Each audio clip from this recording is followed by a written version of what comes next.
अगर मैं आपसे कहूं कि बिहार के एक नेता हैं, बड़े नेता हैं, सर्वमान्य नेता हैं, उनकी प्रॉपर्टी पिछले 20 सालों के दौरान 100 गुना बढ़ी है, 100 गुना से अधिक बढ़ी है, तब आपको कैसा लगेगा? ये नेता काफी कंट्रोवर्शियल हैं, इनके सर्टिफिकेट से लेकर के, इनकी उम्र से लेकर के, इनके बहुत सारे चीजों के, पगड़ी से लेकर के बहुत कुछ, इनके सब कुछ के ऊपर पूरा कंट्रोवर्सी हुआ पड़ा है। और हम 10 पोस्ट में एक्सपोज सम्राट चौधरी 10 अलग अलग ट्विटर पे हमने पोस्ट किया है, और उस पोस्ट में हमने बताया है कि कैसे इनके लाइफ के अलग अलग हिस्सों में कितने झोल हैं। उसमें से आज हम आपको बताएंगे प्रॉपर्टी के बारे में इनके, क्योंकि प्रॉपर्टी के ऊपर कोई बात नहीं कर रहा है। हर कोई फंसा हुआ है इनके सर्टिफिकेट के ऊपर, हर कोई फंसा हुआ है इनके नाम के ऊपर, fake university, fake certificate, fake नाम, फेक उम्र, इसके ऊपर पड़ा हुआ है।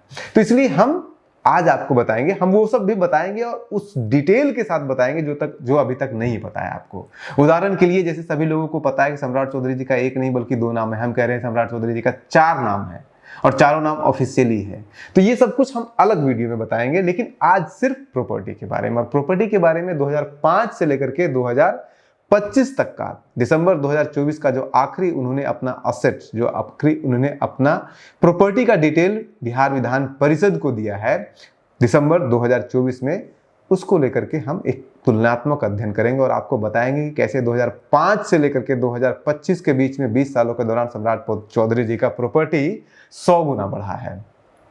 2005 में जब इन्होंने हलफनामा दिया था चुनाव आयोग को, जब वो चुनाव लड़ रहे थे परबत्ता विधानसभा क्षेत्र से, तब उनकी टोटल प्रॉपर्टी 10 लाख रुपए थी। एग्जैक्ट अमाउंट देखिए, ये चार्ट है 2005 का, सारा इसमें अमाउंट दिया हुआ है अगर आप देखिएगा। हालांकि अगर आप टोटल देखिएगा तो 25,81,687 रुपए इनका टोटल प्रॉपर्टी है, लेकिन उसमें से जो NSS LIC होता है वो 14 लाख रुपए का है, यानी कि 25 में से 14 लाख रुपए निकल जा रहा है इनका सिर्फ यही। और उसमें फिर 1,98,000, मतलब टोटल 98,000 रुपए इनका वो है, ड्यूज है। फोन का बिल इनका 70,000 रुपये का इन्होंने बिल नहीं दिया है, इलेक्ट्रिसिटी का 16,000 रुपये का बिल नहीं दिया है, जो इनकम टैक्स लगता है वो 16,000 12,000 नहीं दिया है। तो इसको कर दीजिएगा तो 98,000 ये हो जाता है, यानी कि 14 लाख वो LIC प्लस 1 लाख ये 15 लाख, 25 में से 15 घटाइएगा बचेगा 10। और कैसे मैं कह रहा हूं कि 14 लाख जो LIC वाला, सारा इनका LIC फेल हुआ है, क्योंकि 2024 का जब इनका LIC देखिएगा तब, या फिर आप 2010 का इनका LIC देखिए, 2010 में 2005 में इनके पास 3 LIC है और 3 LIC का कॉस्ट है 14 लाख रुपए। लेकिन 2010 में जब 5 साल के बाद फिर से ये चुनाव लड़ते हैं, तब इनके नाम पे LIC मात्र हो जाता है 1 और उसका कॉस्ट हो जाता है मात्र 1 लाख रुपए। यानी कि ये LIC तो करा लिए थे, तो LIC तो असेट में तो नहीं होता है ना, LIC करा लिए थे लेकिन उसका पैसा नहीं भरे तो वो फेल हो गया होगा। तो इस 14 लाख को आपको माइनस करना पड़ेगा, क्योंकि अगर इनका LIC चल रहा होता तो 2010 में भी होना चाहिए था तीनों LIC जिंदा, लेकिन 2010 में तो इन तीनों में से कोई भी LIC जिंदा ही नहीं है। वो एक नया LIC कराए हैं जो मात्र 1 लाख रुपए के है, यानी कि 14 लाख ये LIC वाला माइनस कीजिए, प्लस 1 लाख जो इन्होंने इलेक्ट्रिसिटी बिल नहीं दिया है, फोन का बिल नहीं दिया है, इनकम टैक्स का बिल नहीं दिया है, वो माइनस कीजिएगा तो हो गया 15 लाख। 15 लाख इनका लाइबिलिटीज है और टोटल प्रॉपर्टी इनकी 25 लाख रुपए है। बचा कितना? 10 लाख रुपए। उस 10 लाख रुपए में से ये कह रहे हैं कि 3,45,000 इनके पास सिर्फ कैश पड़ा हुआ है। इनके अकाउंट में, बैंक अकाउंट सिर्फ एक ही है, और एक विधायक जी के बैंक अकाउंट में मात्र 213 रुपए है। विश्वास करने वाली बात होगी। 10,000 रुपए का बॉन्ड है इनके पास।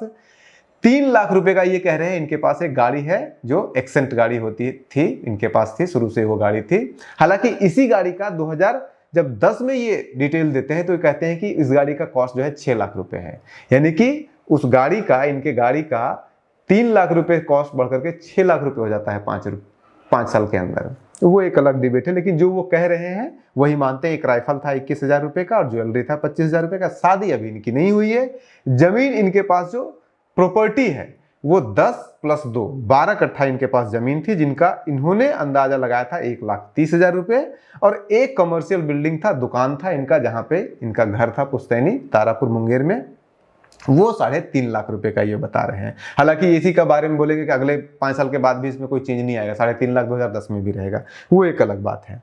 तो टोटल हो गया ये 10 लाख रुपए।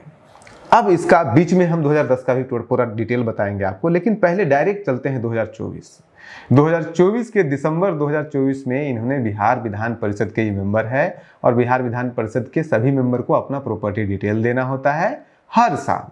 तो 2024 दिसंबर यानी कि अभी 6 महीना पहले जो इन्होंने प्रॉपर्टी डिटेल दिया है, उसमें अगर आप देखिएगा तो इनका प्रॉपर्टी के साथ इनकी वाइफ का प्रॉपर्टी भी ऐड हो गया, क्योंकि शादी हो गई है, शादी के साथ बच्चे भी हो गए हैं, एक बेटी भी हो गई है, उनका भी प्रॉपर्टी है, और उसके साथ साथ एक बेटा भी है, उसका भी प्रॉपर्टी ऐड हो गया है।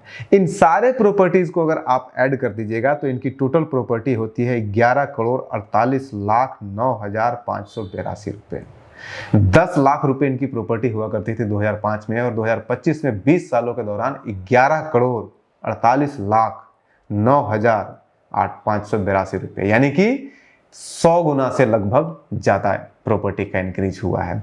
इसमें आप सीधे राउंड फिगर में 10 करोड़ ही ले लीजिए, 1,48,00,000 रुपए हटा दीजिए। वो कैसे हम हटाने के लिए कह रहे हैं, क्योंकि जो LIC वगैरह है अभी भी है इनके पास, तो अभी इनके पास भी 19 लाख का LIC है, इनकी बेटी के पास लगभग जो है 36 लाख का LIC है, उसके बाद बेटे के पास 15 लाख का LIC है, पत्नी के पास LIC नहीं है, ये बड़ा आश्चर्य का बात है। और उसमें भी जो बेटी वाला इंटरेस्टिंग इसलिए भी है कि बेटी वाले में लगभग 36 लाख में से 15 लाख रुपए का इनका सुकन्या योजना, जो भारत सरकार का सुकन्या योजना है कि अगर कोई बेटी आपके घर में हुई है तो आप मैक्सिमम हर साल 1.5 लाख रुपए जमा कीजिए, और उस पर 8% 9% सरकार इंटरेस्ट रेट देती है, और वो 21 साल के बाद उस बेटी का हो जाता है। तो उस योजना के तहत इन्होंने अपनी बेटी के लिए पैसे जमा कर रहे हैं। तो इसको भी आप प्रॉपर्टी में नहीं ले सकते हैं कंप्लीटली, कितना जमा किया है, जितना जमा किया है वही प्रॉपर्टी में आएगा, लेकिन ये टोटल इन्होंने इतना का डाला है। लेकिन इसको भी अगर आप माइनस कर देते हैं, टोटल 71 लाख रुपए प्लस इनकी लाइबिलिटीज जो है वो 14 लाख रुपए है मात्र, तो 71 प्लस 14 ये भी माइनस कर दिए, फिर भी 1 करोड़ नहीं पड़ता है। हम कहते हैं 1,48,00,000 रुपए माइनस कर दीजिए, फिर भी 10 करोड़ तो होता है ना। 10 करोड़, 10 लाख से 10 करोड़ का सफर जो इनका तय हुआ है वो मात्र और मात्र 20 साल के अंदर हुआ है। किसी भी हिंदुस्तान में किसी भी व्यक्ति का ऐसा हुआ होगा, कुछ लोग होंगे एक्सेप्शन में, लेकिन बिहार में बहुत रेयरेस्ट ऑफ द रेयर कैसा कोई होगा। तो भाई आप वीडियो देख रहे हैं तो आप बताइए अगर किसी ऐसे व्यक्ति को जानते हैं, अगर होंगे भी तो रेयरेस्ट ऑफ द रेयर में होंगे। इनका प्रॉपर्टी अगर आप डिटेल देखिएगा तो एक राइफल था 2005 में भी, अब इनके पास 2 राइफल हो गया है, जिसका ये कॉस्ट बता रहे हैं लगभग 4 लाख रुपए का है। उसी तरह से इनके पास अब बता रहे हैं जमीन जो है वो बढ़ करके बहुत ज्यादा हो गया है, 3 करोड़ के आसपास की जमीन हो गई है। नॉन एग्रीकल्चरल लैंड जो इनके पास कमर्शियल फ्लैट पटना में भी है, अलग अलग जगहों पे है, वो भी लगभग 4 करोड़ के आसपास है। तो ये आपको सारा दिख रहा है, बैंक में कितना है, कैश कितना है, और ये चारों के नाम पे है, बेटा बेटी और एक इनके हफ में जो भी इनके एक्सटेंडेड फैमिली में रिश्तेदार होगा उनका बहुत कम है। उनका टोटल मात्र 1,96,316 रुपए का प्रॉपर्टी है, उसमें भी 50,000 बेचारे का लाइबिलिटीज है। तो ये आप अगर इसको आप 2005 से कंपेयर कीजिएगा तो इसमें आपको झोल दिख रहा है नहीं दिख रहा है।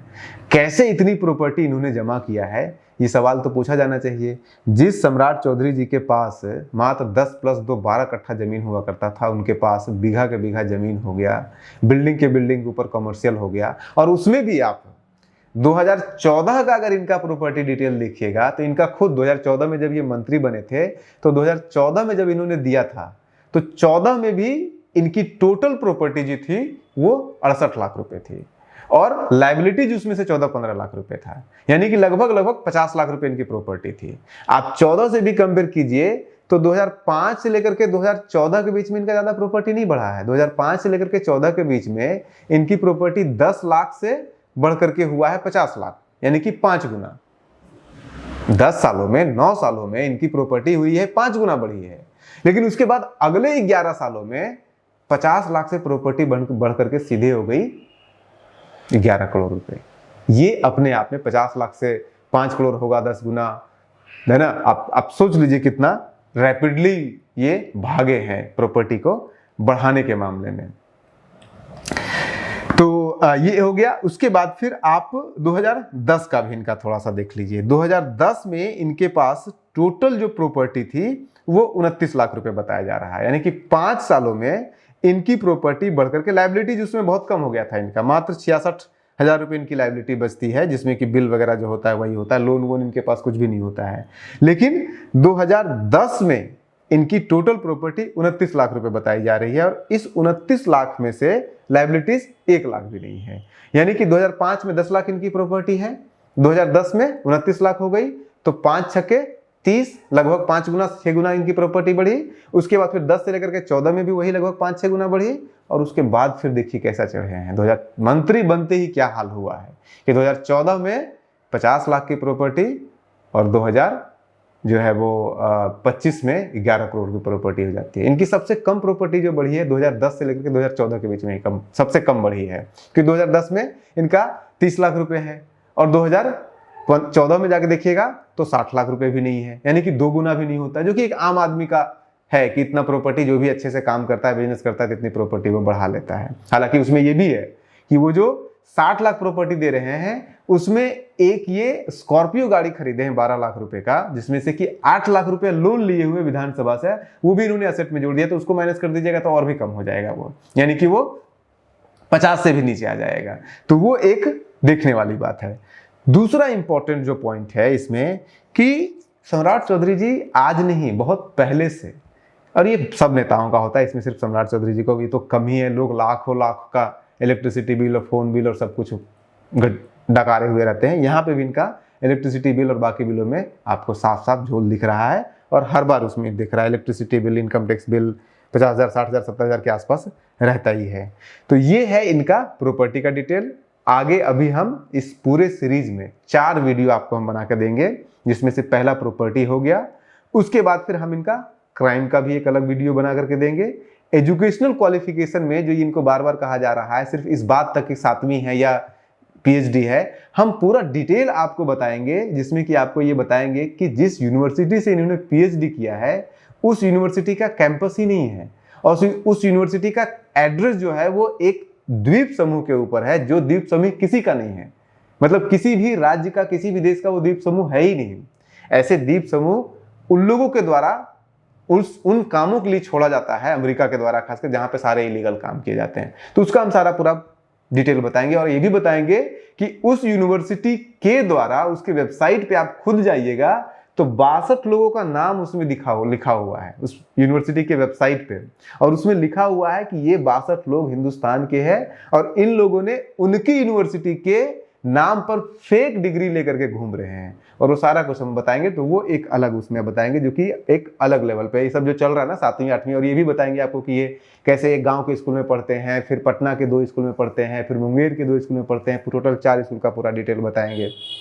ये सब कुछ बताएंगे। इनके भाई साहब जो हैं वो इनसे, जो बड़े भाई इनसे बड़े, ये इनसे बड़े उनसे बड़े हो जाते हैं सर्टिफिकेट वगैरह के आधार पर, तो वो सब कुछ बताएंगे, वो एक अलग होगा। और फिर आपको हम एक पूरा वीडियो बना करके देंगे जिसमें कि उनके नाम और उनके डेट ऑफ बर्थ को लेकर के पूरा कंट्रोवर्सी है, और ये सारा सुप्रीम कोर्ट का पूरा हम आपको डिटेल देंगे। सुप्रीम कोर्ट का पूरा वर्डिक्ट है, हम इधर उधर से नहीं बता रहे हैं आपको। बहुत सारी चीजें ये भी बताएंगे आपको कि कैसे जो सेशन कोर्ट में जो हियरिंग हुआ है, जो हाई कोर्ट में जो हियरिंग हुआ है, वो सारे जो कागजात हैं वो आपको अवेलेबल नहीं है, वो आपको जाकर के निकालना पड़ेगा आरटीआई से। हम प्रयास कर रहे हैं, कितना हो पाता है वो नहीं, लेकिन सुप्रीम कोर्ट में हर चीज का जिक्र होगा। सुप्रीम कोर्ट के हियरिंग में सब चीज का जिक्र है, और सुप्रीम कोर्ट का हियरिंग हमारे पास पूरा है, और वो हम आपको दे भी देंगे जब हम आपको वीडियो बनाएंगे। आप हमसे संपर्क कीजिए, वो सारा डॉक्यूमेंट जो आप जिसके आधार पे हम ये बना रहे हैं, वो सारा डॉक्यूमेंट अगर आपको चाहिए तो आप हमें हमारे ट्विटर पे हमें संपर्क कीजिए, व्हाट्सएप पे संपर्क कीजिए, फेसबुक पे संपर्क कीजिए, जहां भी संपर्क कीजिए अपना ईमेल आईडी दीजिए, हम आपको सारा प्रोवाइड करेंगे। आप बने रहिए न्यूज़ हंटर के साथ। नमस्कार।